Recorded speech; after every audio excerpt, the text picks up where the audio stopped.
ಈ ರಣಭೈರವ ಎದ್ದಾಗಿದೆ. ಇನ್ನು ಮತ್ತೆ ಕೂತ್ಕೊಳ್ಳೋ ಪ್ರಶ್ನೆ ಇಲ್ಲ. ಇದಕ್ಕೆ ಸೇಡು 1000 ವರ್ಷಗಳ ಸೇಡನ್ನು ತೀರಿಸ್ಕೊಳ್ಳದೆ ಇದ್ರೆ ಇದು ಹಿಂದೂ ರಕ್ತ ಅಲ್ಲ ಅನ್ನುವಂಥದ್ದನ್ನು ಸ್ಪಷ್ಟವಾಗಿ ಹಿಂದೂ ಸಮಾಜ ಹೇಳ್ತಾರೆ. ನಮಗೇನು ಮುಲಾಜಿಲ್ಲ. ಇದನ್ನ ಥ್ರೆಟ್ ಅಂತ ಬೇಕಾದ್ರೂ ಅನ್ಕೊಂಡ್ರಿ ಕೆಲವು ಮಂದಿ, ಏನೂ ತೊಂದರೆ ಇಲ್ಲ, ಮಾಡೋದು ಗ್ಯಾರಂಟಿಯೇ. ಇದು ಹಿಂದೂ ಸಮಾಜದ ತೀರ್ಮಾನ, ಅನಂತಕುಮಾರ್ ಹೆಗಡೆಯ ತೀರ್ಮಾನ ಅಲ್ಲ, ಇದು ಹಿಂದೂ ಸಮಾಜದ ತೀರ್ಮಾನ.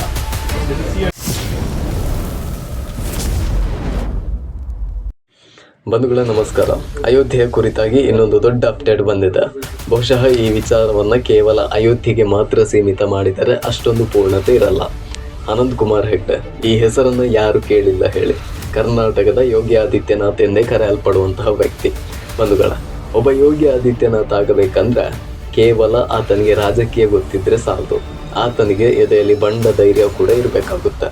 ಆ ಸಾಲಿನಲ್ಲಿದ್ದಂತಹ ಅನಂತಕುಮಾರ್ ಹೆಗಡೆ 4 ವರ್ಷದ ಹಿಂದೆ ರಾಜಕೀಯ ಮತ್ತು ಜನರಿಂದ ದೂರವಾದಂತಹ ವ್ಯಕ್ತಿಯಾಗಿದ್ದರು.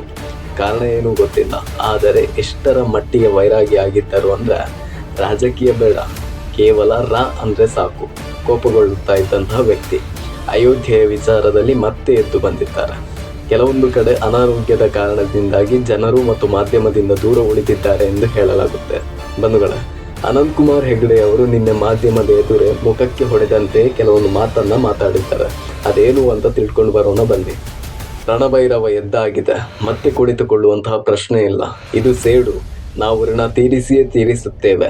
ಇಂದಿನ ಮಸೀದಿಗಳು ಹಿಂದೆ ಹಿಂದೂ ದೇವಾಲಯ ಆಗಿತ್ತು. ಭಟ್ಕಳದ ಚಿನ್ನದ ಪಳ್ಳಿ ಮಸೀದಿ ಹಿಂದೂ ದೇವಸ್ಥಾನ ಆಗಿತ್ತು. ಶಿರಸಿಯ CP ಬಜಾರ್ನ ಮಸೀದಿ ವಿಜಯ ವಿಠ್ಠಲ ದೇವಸ್ಥಾನ ಆಗಿತ್ತು. ಶ್ರೀರಂಗಪಟ್ಟಣದಲ್ಲಿರುವ ದೊಡ್ಡ ಮಸೀದಿ ಮಾರುತಿ ದೇವಸ್ಥಾನ ಆಗಿತ್ತು. ಇವತ್ತು ಹೋದರೂ ಕೂಡ ಅಲ್ಲಿ ಮಾರುತಿಯ ಮೂರ್ತಿ ಕಾಡುತ್ತೆ. ದೇಶದ ಮೂಲೆಗಳಲ್ಲಿ ಅಪಮಾನದ ಸಂಕೇತಗಳು ಇದ್ದಾವೆ. ಕಿತ್ತು ಹಾಕೋ ತನಕ ಹಿಂದೂ ಸಮಾಜ ಮತ್ತೆ ಸುಮ್ಮನೆ ಕುಳಿತುಕೊಳ್ಳೋದಿಲ್ಲ. ನಮಗೇನು ಮುಲಾಜಿಗಿಲಾಜಿಲ್ಲ ಬಿಡಿ, ನೇರವಾಗಿ ಬರ್ಕೊಳ್ಳಿ ಅಂತಾರೆ ಅನಂತಕುಮಾರ್ ಹೆಗಡೆ.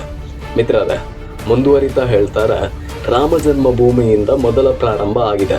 ಅಯೋಧ್ಯೆಯಲ್ಲಿ ಬಾಬ್ರಿ ಮಸೀದಿ ಬೀಳಿಸಿ ರಾಮ ಮಂದಿರ ಕಟ್ಟುವ ಮೂಲಕ ಆರಂಭ ಆಗಿದೆ. ಹಿಂದೂ ಸಮಾಜವನ್ನ ಭಾಷೆ, ಜಾತಿ, ಪ್ರಾದೇಶಿಕತೆಯಿಂದ ಹೊಡೆದ್ರು. ಇನ್ನು ಮೂರ್ಖರಾಮಯ್ಯನಂತವರು ಹೊಡೆತಾನೆ ಇರ್ತಾರೆ ಬಿಡಿ. ಆದರೂ ಹಿಂದೂ ಸಮಾಜ ಒಗ್ಗಟ್ಟಾಗಿ ನಿಂತಿದೆ. ಹೊಸ ಗೆಲುವು ಮುಂದಿನ ಶತಮಾನದಲ್ಲಿ ಕಾಣುವಂತಾಗಬೇಕು. ಹೊಡೆದ ಏಟು ಹೇಗಿರಬೇಕು ಅಂದರೆ ಪುನರ್ಜನ್ಮವೂ ಸಿಗಬಾರದು. ಈ ಜನ್ಮ ಅಂತೂ ಕಳೆದು ಹೋಗುತ್ತೆ ಬಿಡಿ, ಮುಂದಿನ ಜನ್ಮದಲ್ಲಿ ಇವತ್ತೇ ಸಾಯಬೇಕು. ಆ ರೀತಿಯಾಗಿ ಹೊಡೆತ ನಮ್ಮ ವಿರೋಧಿಗಳಿಗೆ ಕೊಡಬೇಕು. ಕಾಂಗ್ರೆಸ್ ನಮ್ಮ ವಿರೋಧಿ ಅಲ್ಲ, ಕಾಂಗ್ರೆಸ್ಗೆ ನಮ್ಮನ್ನು ವಿರೋಧ ಮಾಡುವ ತಾಕತ್ತೇ ಇಲ್ಲ ಬಿಡಿ. ವಿರೋಧಿಗಳು ನಮ್ಮ ತಲೆಯಲ್ಲಿ ಹುಳ ಬಿಡ್ತಾರೆ. ಸನಾತನ ಧರ್ಮದ ವಿರೋಧಿ ಹುಳುಗಳೇ ನಮ್ಮ ವಿರೋಧಿಗಳು. ಕಾಂಗ್ರೆಸ್ ನಮ್ಮ ವಿರೋಧಿ ಅಲ್ಲವೇ ಅಲ್ಲ. ರಾಜಕಾರಣಕ್ಕಾಗಿ ಕಾಂಗ್ರೆಸ್ ಒದರಾಡ್ತಾ ಇದೆ ಅಷ್ಟೇ ಎಂದು ಸಿದ್ದರಾಮಯ್ಯನವರ ಮೇಲೆ ಕೂಡ ಹೇಳ್ತಾರೆ. ಗತಿಗೆಟ್ಟ ಮಾನಸಿಕತೆ, ಅಲ್ಪಸಂಖ್ಯಾತರ ಓಟ್ಗೆ ಹರಾಜಾದ ಮಾನಸಿಕತೆಗೆ ನಮ್ಮ ವಿರೋಧ ಇದೆ. ರಾಜಕೀಯ ನಮ್ಮ ವಿರೋಧ ಅಲ್ಲ. ಪ್ರಜಾಪ್ರಭುತ್ವದಲ್ಲಿ ಒಂದು ಪಕ್ಷ ಇರುತ್ತೆ ಹೋಗುತ್ತೆ, ಅದು ಸ್ವಾಭಾವಿಕ. ನಾಳೆ ನಾವು ಪರ್ಮನೆಂಟ್ ಇರಲ್ಲ. ಆದರೆ ಇಂಥ ಗತಿಗೆಟ್ಟ ಮಾನಸಿಕತೆಗೆ ವಿರೋಧ ಇದೆ. ರಾಮ ಜನ್ಮಭೂಮಿ ಆಹ್ವಾನ ಪತ್ರಿಕೆ ನಮಗೆ ಬಂದಿಲ್ಲ, ಆಮೇಲೆ ಬಂದರೂ ನಾವು ಹೋಗೋದಿಲ್ಲ ಅಂದರು. ನೀನು ಬರಲಿ ಬಿಡ್ಲಿ, ರಾಮ ಜನ್ಮಭೂಮಿ ನಿಲ್ಲೋದಿಲ್ಲ ಮಗನೇ. ಬಂಧುಗಳೇ, ಅನಂತಕುಮಾರ್ ಅವರ ಈ ಮಾತುಗಳು ಇಡೀ ರಾಜ್ಯವನ್ನೇ ಬೆಚ್ಚಿ ಬೀಳಿಸಿದೆ. ಬಂಧುಗಳೇ, ಇವರ ಮಾತಿನ ಬಗ್ಗೆ ಮುಂದಿನ ವಿಡಿಯೋದಲ್ಲಿ ತಿಳಿಸುತ್ತೇನೆ. ಬಹುಶಃ ಈ ಬಾರಿ ಕಾಂಗ್ರೆಸ್ ಪತನಗೊಟ್ಟುವ ಲಕ್ಷಣ ಎದ್ದು ಕಾಣ್ತಾ ಇದೆ. ನಮಗೇನು ಮುಲಾಜಿಲ್ಲ. ಇದನ್ನ ಥ್ರೆಟ್ ಅಂತ ಬೇಕಾದ್ರೂ ಅನ್ಕೊಂಡ್ರಿ ಕೆಲವು ಮಂದಿ, ಏನೂ ತೊಂದರೆ ಇಲ್ಲ, ಮಾಡೋದು ಗ್ಯಾರಂಟಿಯೇ. ಇದು ಹಿಂದೂ ಸಮಾಜದ ತೀರ್ಮಾನ, ಅನಂತಕುಮಾರ್ ಹೆಗಡೆಯ ತೀರ್ಮಾನ ಅಲ್ಲ, ಇದು ಹಿಂದೂ ಸಮಾಜದ ತೀರ್ಮಾನ.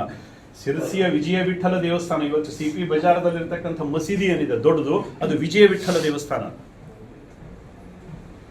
ಶ್ರೀರಂಗಪಟ್ಟಣದಲ್ಲಿರ್ತಕ್ಕಂಥ ದೊಡ್ಡ ಮಸೀದಿ ಅಂತ ಕರೀತಾರಲ್ಲ, ಅದು ಮಾರುತಿ ದೇವಸ್ಥಾನ. ಇವತ್ತು ಹೋದ್ರೆ ಮಾರುತಿ ಮೂರ್ತಿ ಕಾಣುತ್ತೆ.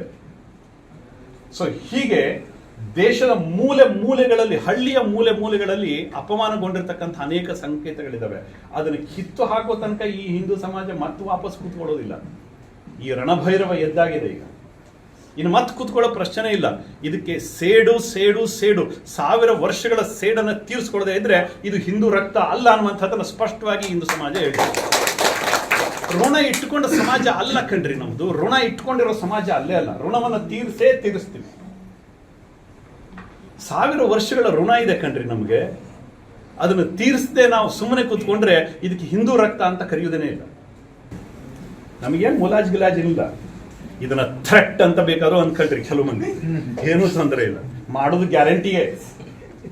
ಇದು ಹಿಂದೂ ಸಮಾಜದ ತೀರ್ಮಾನ, ಅನಂತಕುಮಾರ್ ಹೆಗಡೆಯ ತೀರ್ಮಾನ ಅಲ್ಲ, ಇದು ಹಿಂದೂ ಸಮಾಜದ ತೀರ್ಮಾನ. ಸಿರಸಿಯ ವಿಜಯ ವಿಠಲ ದೇವಸ್ಥಾನ, ಇವತ್ತು CP ಬಜಾರದಲ್ಲಿರ್ತಕ್ಕಂಥ ಮಸೀದಿ ಏನಿದೆ ದೊಡ್ಡದು, ಅದು ವಿಜಯ ವಿಠಲ ದೇವಸ್ಥಾನ. ಶ್ರೀರಂಗಪಟ್ಟಣದಲ್ಲಿರ್ತಕ್ಕಂಥ ದೊಡ್ಡ ಮಸೀದಿ ಅಂತ ಕರೀತಾರಲ್ಲ, ಅದು ಮಾರುತಿ ದೇವಸ್ಥಾನ. ಇವತ್ತು ಹೋದ್ರೆ ಮಾರುತಿ ಮೂರ್ತಿ ಕಾಣುತ್ತೆ. ಸೊ ಹೀಗೆ ದೇಶದ ಮೂಲೆ ಮೂಲೆಗಳಲ್ಲಿ, ಹಳ್ಳಿಯ ಮೂಲೆ ಮೂಲೆಗಳಲ್ಲಿ ಅಪಮಾನಗೊಂಡಿರ್ತಕ್ಕಂಥ ಅನೇಕ ಸಂಕೇತಗಳಿದಾವೆ. ಅದನ್ನು ಕಿತ್ತು ಹಾಕೋ ತನಕ ಈ ಹಿಂದೂ ಸಮಾಜ ಮತ್ತೆ ವಾಪಸ್ ಕೂತ್ಕೊಳ್ಳೋದಿಲ್ಲ. ಈ ರಣಭೈರವ ಎದ್ದಾಗಿದೆ ಈಗ, ಇನ್ನು ಮತ್ತೆ ಕೂತ್ಕೊಳ್ಳೋ ಪ್ರಶ್ನೆ ಇಲ್ಲ. ಇದಕ್ಕೆ ಸೇಡು ಸೇಡು ಸೇಡು, 1000 ವರ್ಷಗಳ ಸೇಡನ್ನು ತೀರಿಸ್ಕೊಳ್ಳದೆ ಇದ್ರೆ ಇದು ಹಿಂದೂ ರಕ್ತ ಅಲ್ಲ ಅನ್ನುವಂಥದ್ದನ್ನು ಸ್ಪಷ್ಟವಾಗಿ ಹಿಂದೂ ಸಮಾಜ ಹೇಳ್ತಾರೆ. ಋಣ ಇಟ್ಟುಕೊಂಡ ಸಮಾಜ ಅಲ್ಲ ಕಣ್ರಿ ನಮ್ದು, ಋಣ ಇಟ್ಕೊಂಡಿರೋ ಸಮಾಜ ಅಲ್ಲೇ ಅಲ್ಲ, ಋಣವನ್ನು ತೀರಿಸ್ತೀವಿ. 1000 ವರ್ಷಗಳ ಋಣ ಇದೆ ಕಣ್ರಿ ನಮ್ಗೆ, ಅದನ್ನು ತೀರಿಸದೆ ನಾವು ಸುಮ್ಮನೆ ಕೂತ್ಕೊಂಡ್ರೆ ಇದಕ್ಕೆ ಹಿಂದೂ ರಕ್ತ ಅಂತ ಕರೆಯುವುದೇನೇ ಇಲ್ಲ.